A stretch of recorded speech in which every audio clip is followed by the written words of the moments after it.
Assalamualaikum warahmatullahi wabarakatuh. Perkenalkan, nama saya Dina Zofitria dari Prodi Sistem Informasi dengan NIM 0564735505.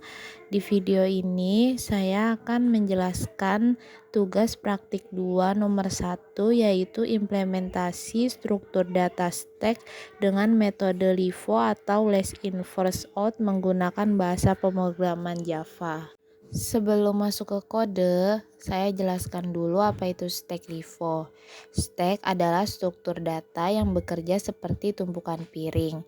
Data yang dimasukkan paling terakhir akan dikeluarkan paling pertama. Itulah yang disebut LIFO, last in first out. Oke, sekarang kita buka VS Code. Di sini saya sudah membuat file bernama stack LIFO Java. Mari kita lihat strukturnya. Di baris 3 dan 4 saya mendeklarasikan array integer bernama stack dengan kapasitas 100 dan variabel top yang diinisialisasi dengan nilai -1. Nilai -1 menandakan bahwa stack masih kosong. Selanjutnya di baris 6 sampai 10 ada metode push, yaitu metode untuk memasukkan data ke dalam stack. Cara kerjanya, pertama top dinaikkan 1, lalu data disimpan di posisi top tersebut. Kemudian program mencetak data yang baru saja dimasukkan. Lalu di baris 12 sampai 20 ada metode pop, yaitu metode untuk mengeluarkan data dari stack. Pertama, dicek dulu apakah stacknya kosong, yaitu jika top bernilai -1, maka akan mencetak stack kosong. Jika tidak kosong, data di posisi top diambil, lalu top dikurangi 1 dan data tersebut dikembalikan. Inilah prinsip LIFO, data terakhir yang masuk keluar duluan. Kemudian di baris 22 sampai 32 ada metode tampil stack. Untuk menampilkan semua isi stack saat ini, program akan mencetak semua elemen dari indeks 0 hingga top dan menunjukkan elemen mana yang berada di posisi top. Sekarang kita lihat metode main sebagai program utamanya. Di sini saya memasukkan 8 data integer menggunakan metode push, yaitu 10, 25, 7, 43, 18, 56, 32, dan 99. Setelah semua data dimasukkan, program menampilkan isi stack sebelum proses pop. Kemudian dilakukan 3 kali pop, yang artinya 3 data terakhir yang masuk akan dikeluarkan terlebih dahulu, yaitu 99, 32, dan 56. Terakhir, program menampilkan isi stack sesudah proses pop. Sekarang kita jalankan programnya. Kita bisa lihat di terminal. Proses push berhasil memasukkan 8 data. Isi stack sebelum pop menampilkan 10, 25, 7, 43, 18, 56, 32, 99 dengan top berada di angka 9. Kemudian proses pop mengeluarkan 99 dulu, lalu 32, lalu 56 sesuai prinsip LIFO. Dan isi stack sesudah pop tersisa 10, 25, 7, 43, 18 dengan top sekarang berada di angka 18.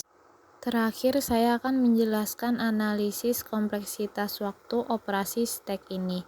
Operasi push memiliki kompleksitas O1 karena hanya menambahkan data di posisi top tanpa perlu menggeser elemen lain. Operasi pop juga O1 karena hanya mengambil data dari posisi top langsung. Operasi tampil stack memiliki kompleksitas ON karena harus menelusuri semua elemen dari indeks O hingga top. Selanjutnya nomor 2 yaitu implementasi struktur data queue menggunakan metode FIFO atau first in first out dengan bahasa pemrograman Java. Di sini saya sudah membuka VS Code dengan file bernama qvivo Java. Kita lihat struktur kodenya dari atas. Pertama-tama baris 3 sampai 5.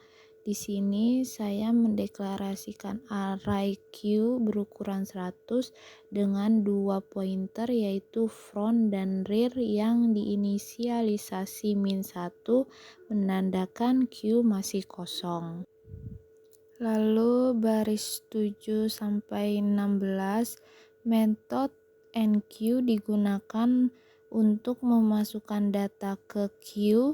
Jika Q penuh, program mencetak Q penuh. Jika belum penuh, rear dinaikkan 1 lalu data dimasukkan ke posisi rear. Lanjut lagi ke baris 18 sampai 26. Metode DQ mengambil data dari depan Q. Data di posisi front diambil lalu dinaikkan 1. Selanjutnya baris 28 sampai 39, metode tampil Q digunakan untuk menampilkan isi Q saat ini. Pertama dicetak keterangan label, lalu dicek apakah Q kosong.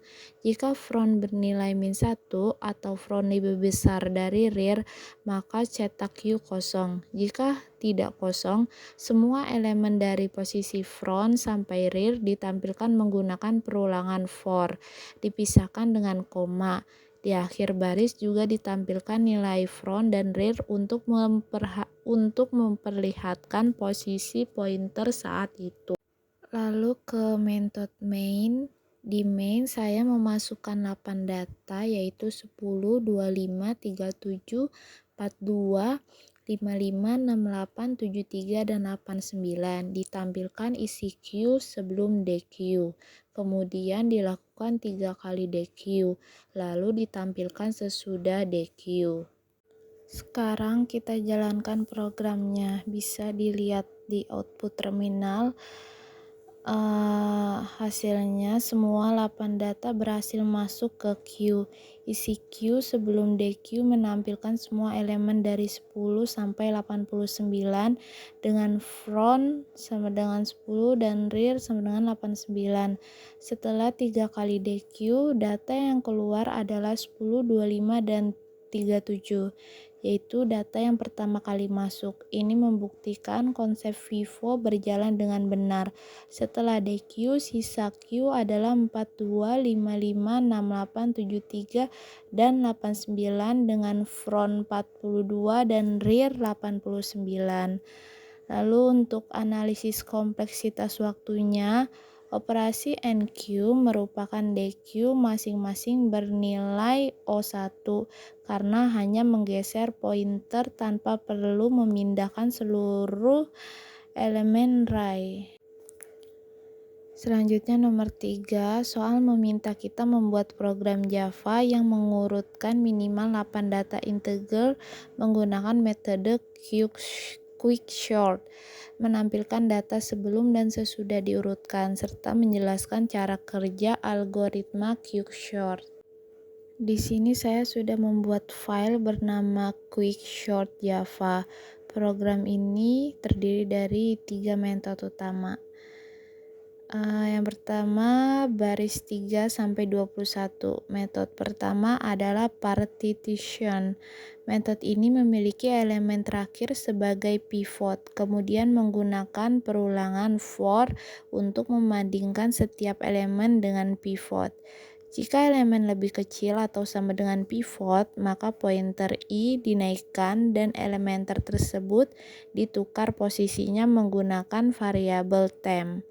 Di akhir, pivot ditempatkan di posisi yang tepat yaitu I+1 dan indeks pivot dikembalikan. Lalu ada baris 23 sampai 29.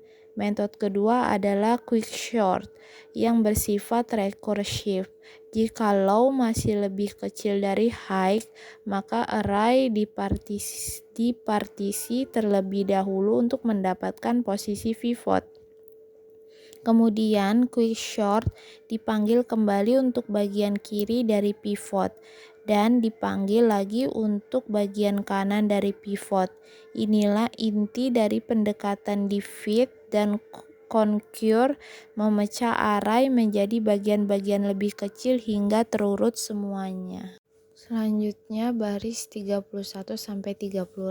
Metode ketiga adalah print array. Digunakan untuk menampilkan isi array dalam format yang rapi dengan tanda kurung siku. Lalu ada metode main di baris 40 sampai 57. Di metode main saya mendeklarasikan array dalam 8 data, yaitu 64, 34, 25, 12, 22, 11, 90, dan 45. Program menampilkan data sebelum diurutkan, kemudian memanggil quickshort, lalu menampilkan data sesudah diurutkan. Di bawahnya juga terdapat penjelasan singkat tentang cara kerja quickshort. Selanjutnya kita jalankan programnya. Bisa dilihat di output terminal hasilnya. Data sebelum diurutkan adalah 64, 34, 25, 12, 22, 11, 90, 45. Sesudah diurutkan menjadi 11, 12, 22, 25, 34, 45, 64, 90. Berhasil terurut dari kecil ke besar. Program juga menampilkan penjelasan bahwa quickshort menggunakan metode divide dan conquer. Pivot dipilih dari elemen terakhir. Array dibagi menjadi dua bagian, yaitu elemen lebih kecil dari pivot di kiri dan lebih besar di kanan. Proses diulang secara rekursif hingga array terurut. Untuk kompleksitas waktunya, base case dan average case adalah O buka kurung n log n tutup kurung, sedangkan worst case adalah O buka kurung n pangkat 2 tutup kurung yang terjadi ketika pivot selama elemen terkecil atau terbesar. Sekian dari video saya, kurang lebihnya mohon maaf. Wassalamualaikum warahmatullahi wabarakatuh. Terima kasih.